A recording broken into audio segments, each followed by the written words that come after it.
प्रिय दोस्तों नमस्कार, आपका तहे दिल से हार्दिक स्वागत है। आइए आज की चिंतन यात्रा को आगे बढ़ाते हैं। और चिंतन यात्रा को आगे बढ़ाने से पूर्व हम हमारे गांव में हैं और गांव में खेत पर है और खेत की मेड़ पर बैठकर आज की इस विचारों की चिंतन यात्रा को आगे बढ़ाते हैं। समय है सूर्यास्त की पावन वेला, सूर्य अस्त होने जा रहा है और प्रकृति का प्राकृतिक मनोरम्य वातावरण है। कपास की फसल जो रुई उगती है वो खिली हुई है। एक और सौंफ की जो फसल है वो खेत में लहलहा रही है। और खेत की मेड़ पर बैठकर हम आज की चिंतन यात्रा को आगे बढ़ाते हैं। आपका स्वागत है। दोस्तों, जीवन में प्रकृति, सृष्टि, ब्रह्मांड का जन्म हजारों लाखों करोड़ों अरबों साल पहले हुआ और इस सृष्टि, प्रकृति, ब्रह्मांड का अंत या नाश एक न एक दिन तो जरूर होगा। वो भले ही किसी भी रूप में हो सकता है। कोई न कोई वारदात, कोई न कोई घटना होगी जब पशु पक्षी, जीव जंतु, जानवर या इंसानों का ही नाश नहीं होगा, प्रकृति, सृष्टि, ब्रह्मांड का भी इस धरती से नाश हो जाएगा, यानी कि सृष्टि खत्म हो जाएगी। अब कैसे होगा इस विषय पर कभी और बातचीत करेंगे, लेकिन आज हम जिस विषय पर बातचीत कर रहे हैं वो ये है कि भले ही सृष्टि, प्रकृति, ब्रह्मांड का जन्म हजारों लाखों करोड़ों साल पहले हुआ और लाखों करोड़ों अरबों खरबों साल बाद इस सृष्टि का नाश होगा, लेकिन मात्र इंसान का जीवन है जो 50 साल, 60 साल, 70 साल, 80 साल का जीवन है। और इस जीवन में भी निश्चित नहीं है कि कोई व्यक्ति बूढ़ा होकर ही मरेगा।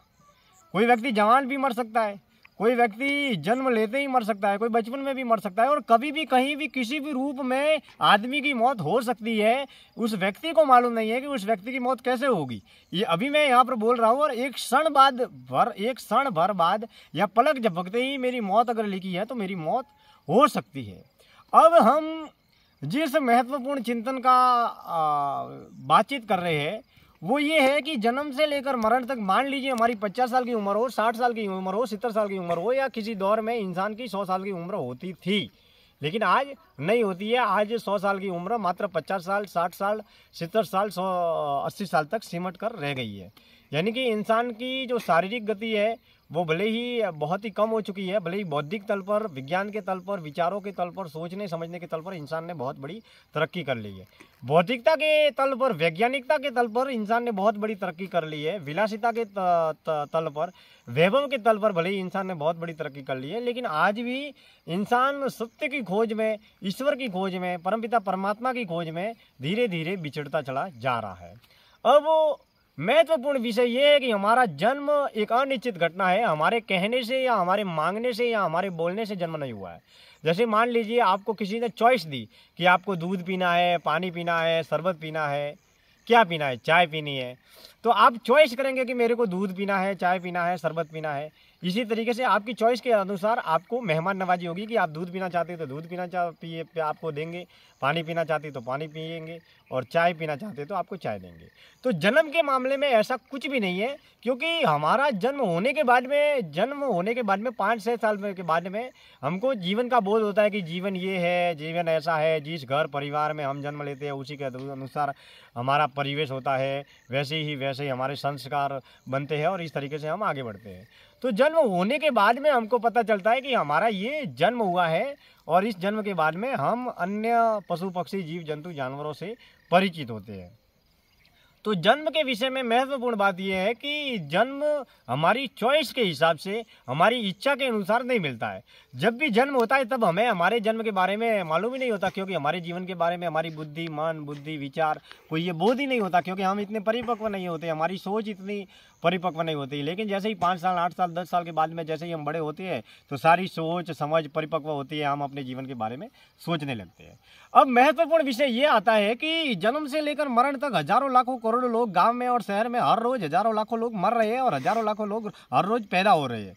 तो पैदा भी हो रहे हैं और मर भी रहे हैं। यह जीवन क्रमशः चलता चला जा रहा है और बचपन से जवानी, जवानी से बुढ़ापा, इस तरीके से ये जीवन हमेशा आगे बढ़ता है। यानी कि जब मैं पोता था तब मेरे दादाजी थे और जब मैं खुद दादाजी बनूंगा तब मेरे पोता होगा। तो इस तरीके से 3 पीढ़ियों में पोता, पिता और दादा, इन 3 पीढ़ियों में क्रमशः जो जनरेशन गैप है वो दिखाई देता है और इन 3 जनरेशन की गैप से ही हमारा जीवन आगे बढ़ता है। और हर जनरेशन, हर पीढ़ी में एक अलग अलग विचार होते हैं, अलग अलग विकास होता है, अलग अलग चिंतन होता है, अलग अलग मंथन होता है। अब हमारा जन्म इसी कुल में, इसी परिवार में, इसी घर में क्यों हुआ, इसी गाँव में क्यों हुआ, इसी देश में क्यों हुआ, यही हमारे माता पिता क्यों है, यही हमारी पत्नी क्यों है, यही हमारे बच्चे क्यों है, यही मेरी पत्नी क्यों है, यही मेरे माता पिता क्यों है। जब इस धरती पर, देश पर हजारों लाखों देश है, हजारों लाखों करोड़ों लोग हैं, बहुत सारे देश है, गांव है, लेकिन इसी घर में, इसी परिवार में, इसी समाज में, इसी कुल में, इन्हीं लोगों के बीच में मेरा जन्म क्यों हुआ, यह एक अलग विषय है। क्योंकि जिस तरीके से हमारी चेतना शक्ति जैसी होती है उसी दिशा में हमारी गति होती है। अब दूसरा चिंतन यह है कि जन्म से लेकर मरण तक जो आदमी जन्म लेता है और जन्म लेने के बाद में जन्म से लेकर मरण तक का सफर तय करता है, वो कर्म के माध्यम से और पदार्थ के माध्यम से तय होता है। लेकिन जन्म से लेकर मरण तक आखिर हम पाते क्या है? सबसे पहले पाते हैं वो है धन की अमीरी, दूसरा जो पाते हैं वो नाम की प्रसिद्धि, और तीसरा जो पाते हैं वो ज्ञान की विद्वता, बुद्धिमता या विद्वान। अब अमीरी, प्रसिद्धि और ज्ञान, ये तीनों चीजें हम पाते हैं और इन तीनों चीजों का परमपिता परमात्मा से या ईश्वर की प्राप्ति से या आत्मज्ञान की राह पर आगे बढ़ने में इन तीनों की क्या अहमियत है, इस चिंतन को हम आगे बढ़ाते हैं। सबसे पहले नाम की अमीरी, यानी कि धन की अमीरी और नाम की प्रसिद्धि। अब नाम की धन की जो अमीरी है वो हम नौकरी करते हैं, धंधा करते हैं, रोजगार करते हैं, कारोबार करते हैं, तो जीवन के गुजारा करने के लिए धन की अमीरी को प्राप्त करना बेहद आवश्यक है। क्योंकि हमारे पास में धन होंगे, साधन होंगे, वस्तु होंगे, पदार्थ होंगे, गाड़ी होंगे, बंगला होंगे, पैसा होगा, प्रॉपर्टी होगी, धन दौलत होगी, तो हम हमारे जीवन को जन्म से लेकर मरण तक सुचारू रूप से संचालित कर पाएंगे। यानी कि हमारा परिवार भी चला पाएंगे, घर परिवार व्यापार को भी सुचारू रूप से संचालित कर पाएंगे। क्योंकि पशु पक्षी जीव जंतु जानवर ये नहीं करते क्योंकि अन्य लोगों पर आधारित है, लेकिन इंसान एक समझदार प्राणी है, वो व्यापार करता है, कारोबार करता है, रोजगार करता है, नौकरी करता है, धंधा करता है, इस तरीके से वो धन को प्राप्त करता है। और धन को प्राप्त करने के बाद में वो घर का, परिवार का, जीवन का गुजारा करता है, क्योंकि धन से उसको सुविधा मिलती है, साधन संपन्नता मिलती है और जिसके जरिए उसको हर तरह की सुविधा उपलब्ध होती है। तो धन की अमीरी का ईश्वर की प्राप्ति से मेरा ये मानना है कि जीवन की जरूरत के लिए ये आवश्यक कदम है। संसार को चलाने के लिए, घर परिवार को चलाने के लिए, घर परिवार, बच्चे, बीबी, माँ बाप, अपनी खुद की जीवन की जरूरतों को पूरा करने के लिए धन की अमीरी का होना एक आवश्यक कदम है। लेकिन आत्मा के कल्याण के लिए या आत्म कल्याण के लिए हम कुछ कार्य कर रहे हैं या नहीं कर रहे हैं, यह स्वयं को चिंतन करना चाहिए। दूसरा जो विषय है वो है नाम की प्रसिद्धि। अब कुछ काम हम केवल इसके लिए करते हैं कि हम ये काम करेंगे तो हमें नाम की प्रसिद्धि मिलेगी, और कुछ काम ऐसे होते हैं कि हम काम वो स्वाभाविक रूप से हम कर रहे हैं, हमारा काम हमको करना है और उसके जरिए स्वाभाविक रूप से हमको नाम की प्रसिद्धि मिलती है। तो मेरे कहने का तात्पर्य ये है कि नाम की प्रसिद्धि के लिए, लोकप्रियता के लिए या मशहूर होने के लिए कभी भी, कहीं भी, कोई भी, किसी भी प्रकार का काम नहीं करना चाहिए। केवल काम करना चाहिए और काम के लिए कार्य करना चाहिए, और वो भी सतोगुणी सात्विक कार्य करना चाहिए, ताकि जो काम कर रहे हैं उसके जरिए जो स्वाभाविक रूप से हमारी प्रसिद्धि या लोकप्रियता हो रही है तो वो होने देना चाहिए। लेकिन केवल नाम की प्रसिद्धि के लिए, मान सम्मान, पद पुरस्कार पाने के लिए कोई भी काम नहीं करना चाहिए। क्योंकि हम कुछ होने के लिए, कुछ बनने के लिए, कुछ जिताने के लिए अगर कार्य करते हैं तो हम कर्म की स्वाभाविक अवस्था को खो रहे होते हैं। हमारा काम केवल अपने काम के लिए करना है, काम के लिए ही काम करना है, दूसरा कोई औचित्य नहीं है, दूसरा कोई लक्ष्य नहीं है, दूसरा कोई मिशन नहीं है। और प्रसिद्धि के लिए अगर हम काम कर रहे हैं तो काम करने की, कर्तव्य करने की जो मूल ध्येय है उससे हम भूल रहे हैं या भटक रहे हैं। तीसरा जो प्रकल्प है वो है ज्ञान की विद्वता, बुद्धिमता। और ज्ञान कौन है और ज्ञानी कौन है? अब जिस तरीके से अमीर और अमीरी की गति मौत के बाद क्या होती है और मौत के वक्त क्या होती है, एक प्रसिद्ध व्यक्ति, लोकप्रिय व्यक्ति की गति मौत के वक्त या मौत के बाद क्या होती है, और एक ज्ञानी जो है या ज्ञान है और ज्ञानी है। अब ज्ञान की गति मौत के वक्त क्या होती है और ज्ञानी की गति मौत के वक्त एवं मौत के बाद क्या होती है। तो सबसे पहले हम ये समझते हैं कि ज्ञान है क्या। अब जब भी हम बचपन में होते हैं तब हमें कोई बोध नहीं होता है, आखिर में हम ज्ञान कैसे जुटा रहे हैं। सारा ज्ञान पंच इंद्रियों के जरिए हम जुटा रहे हैं, जो लिख कर, पढ़ कर, बोल कर, सुन कर, देख कर, स्पर्श करके इस सृष्टि का, ब्रह्मांड का, प्रकृति का सारा ज्ञान हमको मिल रहा है।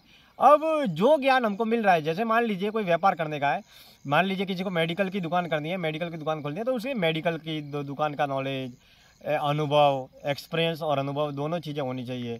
मेडिकल का नॉलेज होना चाहिए, दवाइयों का नॉलेज होना चाहिए, उसको ज्ञान होना चाहिए। इसके आधार पर वो मेडिकल का कारोबार करता है और वो धन कमाता है, नाम कमाता है, जो भी ज्ञान पाता है। तो ज्ञान जो हम पा रहे हैं वो नाम कमाने के लिए, धन कमाने के लिए और जीवन का गुजारा करने के लिए बेहद आवश्यक है। और सारे ज्ञान का आधार है जो वो है व्यक्ति या पदार्थ है। अब प्रसिद्धि, अमीरी और ज्ञान, इन तीनों का आत्मज्ञान की राह पर आगे बढ़ने में, ईश्वर की प्राप्ति में, अपनी चेतना के आत्मा के आत्मकल्याण में इनका क्या योगदान है? मेरे ख्याल से, मुझे जहाँ तक मैं अब तक आज तक समझ पाया हूँ, इन तीनों का कोई भी योगदान नहीं है। अगर हम सत्य की राह पर, ईश्वर की राह पर आगे बढ़ने चाहते हैं तो हमें शून्य की दिशा में आगे बढ़ना पड़ता है, वो ज्ञान के जरिए, ध्यान के जरिए। हाँ, जो ज्ञान हम प्राप्त कर रहे हैं उस ज्ञान पर जब हम चलते हैं, जैसे ध्यान है, ज्ञान है, भक्ति है, साधना है, उस ज्ञान पर जब हम चलने का प्रयास करते हैं तो वो ज्ञान हमारी प्रज्ञा बन जाता है और वही ज्ञान हमारा अनुभव बन जाता है और वही ज्ञान का जो अनुभव है वही हमें आगे भी लेकर जाता है। दूसरी बात ये है कि अगर हम केवल पूरा जन्म और जीवन अमीरी, प्रसिद्धि और ज्ञान की बुद्धिमत्ता के पीछे ही पूरा जन्म और जीवन अगर खो रहे हैं तो मेरे ख्याल से इंसान होने में और पशु पक्षी जीव जंतु जानवर होने में किसी भी प्रकार का कोई फर्क नहीं है। क्योंकि पशु पक्षी जीव जंतु जानवर है वो भी जीवन जी रहे हैं और हम भी जीवन जी रहे हैं। अब पशु पक्षी जानवर, जीव जंतु और इंसान में फ़र्क क्या है? पहला जो कार्य है वो तीनों समानांतर रूप से करते हैं, वो है भोजन की भूख, जो सबके लिए समानांतर है। दूसरी जो नींद की भूख है, जो नींद हम करते हैं उसके जरिए ये जीवन आगे बढ़ता है। दूसरा जो है जो मैथुन की भूख है, काम वासना की भूख है, जो पशु पक्षी जीव जंतु भी करते हैं और हम इंसान भी करते हैं। तो हम इंसान होने के नाते हम कैसे माने, अगर मान लीजिए ये देह है, पंच तत्वों की देह है, पृथ्वी, जल, वायु, अग्नि और आकाश, इन पंच तत्वों की देह है और ये पंच तत्वों से हमारी देह बनी है। तो पशु पक्षी जीव जंतु जानवरों की देह भी इसी से बनी है और हमारी भी देह इसी से बनी है। अब निंद्रा, काम वासना और भोजन की भूख, ये इत्यादि तमाम तरीके के कार्य हैं जो पशु पक्षी जीव जंतु जानवर भी करते हैं और इंसान भी करते हैं। तो इंसान अपनी जीवन की ज़रूरतों को पूरा करने के लिए ये कार्य कर रहा है और पशु पक्षी जीव जंतु जानवर भी अपनी ज़रूरतों को पूरा करने के लिए कार्य कर रहा है। लेकिन पशु पक्षी जीव जंतु जानवरों को ये समझ नहीं है कि हमारा जन्म किसके लिए हुआ है, हम कहाँ से आए हैं, कहाँ जाना है, हमको क्या करना है। ये जानवरों में समझ नहीं है, वो बुद्धि नहीं है, वो विनय नहीं है, विवेक नहीं है। लेकिन हमने भले ही ये जो देह या शरीर जो धारण किया है वो इंसान का किया है, लेकिन हम पूरा जो जन्म और जीवन है वो तो पशु पक्षी जीव जंतु जानवरों का ही जी रहे हैं। देह भाव पर और पशु तल पर ही हम जीवन जी रहे हैं। हम इंसान होने के नाते ऐसा कौन सा काम कर रहे हैं जिसके जरिए हम ये अपने आप को कह पाए कि हाँ हम इंसान हैं। हाँ, मैं दिनेश्वर माली हूँ, तो मैंने ये जो चोला पहन रखा है, मेरे देह में आत्मा है, चेतना है, प्राण है या सूक्ष्म शरीर है, वो भले ही इंसान का है, लेकिन मैं जन्म से लेकर मरण तक सारे के सारे कार्य तो कर रहा हूँ, वो तो सारे पशुओं को ही कर रहा हूँ, सारे के सारे पशु पक्षियों के ही सारे कार्य कर रहा हूँ। मैं इंसान होने के नाते इंसान होने के ऐसे कौन से कार्य कर रहा हूँ? तो वो स्वयं हमें अपने आप को समझना चाहिए कि हम सेवा कर रहे हैं, साधना कर रहे हैं, त्याग कर रहे हैं, तपस्या कर रहे हैं, भक्ति कर रहे हैं। ऐसा कौन सा कार्य कर रहे हैं जो हमारी देह में बह रही चेतना शक्ति को सात्विक बनाने के लिए, सतोगुणी राह पर लेकर जाने के लिए हम कार्य कर रहे हैं। और जैसे हम कार्य करेंगे वैसे ही हमारे मन होंगे, बुद्धि होंगे, विचार होंगे। लेकिन हमारा जो देह है, हमारी देह में हम यही जानते हैं कि हमारी प्राण है, हमारी चेतना शक्ति है या हमारी ऊर्जा शक्ति है। लेकिन हमारी देह में केवल आत्मा ही नहीं है, प्राण ही नहीं है। आत्मा और प्राण से पहले, आत्मा से पहले बुद्धि है, मन है, विचार है। तो मन और बुद्धि का जो आवरण है वो बाहरी आवरण है जो जन्म से लेकर आज तक हमने प्राप्त किया है। जैसे जिस तरीके से कोई पानी होता है और उस पानी भरा हुआ होता है, वहाँ पर वो झील लग जाती है, काई लग जाती है। तो मन और बुद्धि जो है वो काई है, लेकिन पानी का जो मूल अस्तित्व है वो तो मूल अस्तित्व ही है। अब जो पानी है, उस पानी में अगर धूल डाली तो धूल दिखाई देगी, कोई फूल डाले तो फूल दिखाई देंगे। तो ये जो मन और बुद्धि का आवरण है उससे मुक्ति पाने के बाद ही एक साधक या ईश्वर के उपासक शून्य की दिशा में आगे बढ़ता है। लेकिन शून्य की दिशा में आगे बढ़ना और अपने आप को विचारों से मुक्त करना या विचार शून्य रूप में जीवन जीना, यह अपने आप में बहुत बड़ी साधना है। तो दोस्तों, जीवन में मेरे कहने का तात्पर्य ये है कि इंसान को 2 चूक में जरे हमेशा सुधार करना चाहिए।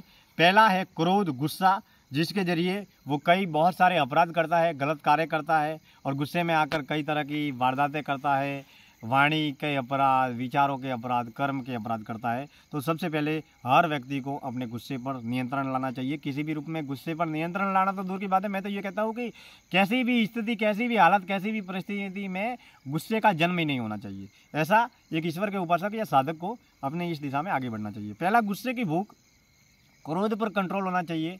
आपके जीवन में किसी भी रूप में क्रोध का जन्म नहीं होना चाहिए, और क्रोध का जन्म हो जाए तो साक्षी भाव से उसको देखना चाहिए और किसी भी प्रकार की क्रिया प्रतिक्रिया नहीं करनी चाहिए।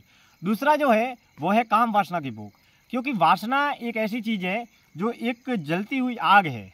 हवस या काम वासना एक तरह की भूख है जिसके जरिए हम कई तरह की अनहोनी वारदातें करते हैं, बलात्कार करते हैं, या आजकल अखबारों में, टीवी चैनलों में जितने भी अपराध हो रहे हैं उसके पीछे क्रोध और काम वासना का जो मुख्य योगदान है। इनकी वजह से ही आज इस सृष्टि पर कई तरह के गलत कार्य हो रहे हैं।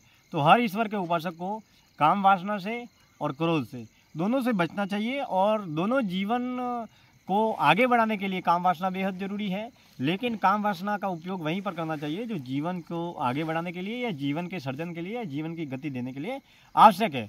तो क्रोध से और काम वासना से हमेशा बचने का प्रयास करना चाहिए, और धीरे धीरे हमें सात्विक कर्मों के माध्यम से, सात्विक विचारों के माध्यम से, भक्ति और साधना के माध्यम से अपने जीवन को आगे बढ़ाने का प्रयास करना चाहिए। आज की चिंतन यात्रा को मैं यहीं पर विराम देता हूँ। आप सब हमारी इस चिंतन यात्रा से जुड़े रहे।